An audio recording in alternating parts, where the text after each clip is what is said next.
they've left it because the children weren't working there.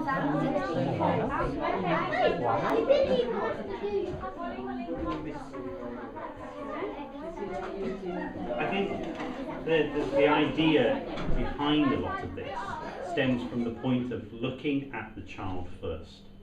That's what we've done. We haven't gone from the traditional model of getting the national curriculum out first and deciding what topics we're going to cover, and then moving that into what outcomes are we going to get from this, and moving that into lessons and actually down to the physical process of what actions we're going to take within those lessons. We don't do that. We do it the other way around. We start at this end with the child, and that's why we call it reverse learning. What does this child need?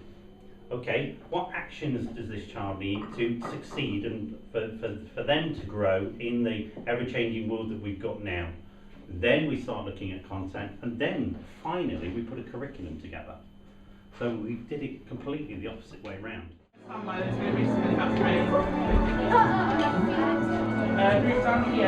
what do you have set up here? This is a representation of Felix's pod. And it's returned to Earth 3 months after he's jumped, and it might have brought something else with it, so they're investigating it. So at the moment they're being newspaper reporters, and then this afternoon they're going to do some science based around animals and habitats and looking at what could have possibly gone on. Really exciting. Wow, the kids just must love this learning space. They really love it.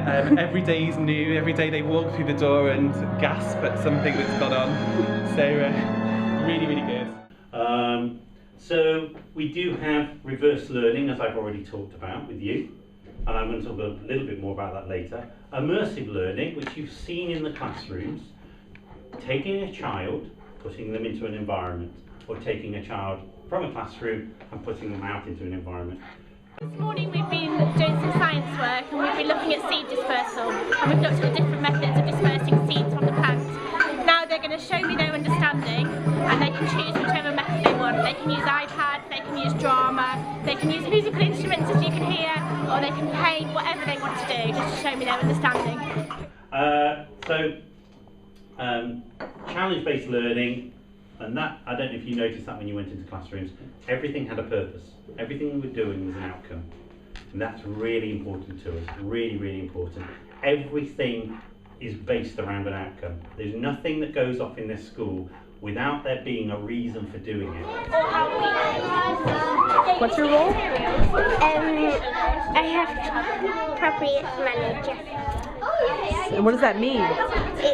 I'm in charge of the actual group.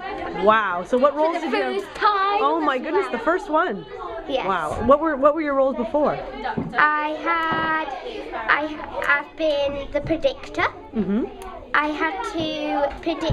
I had to explain what was going to happen, but I was wrong, so I didn't really care. Yeah, you can predict wrong as the predictor, right? And that's just fine. It's not about. It's really it's not about winning. It's about taking part really and having fun.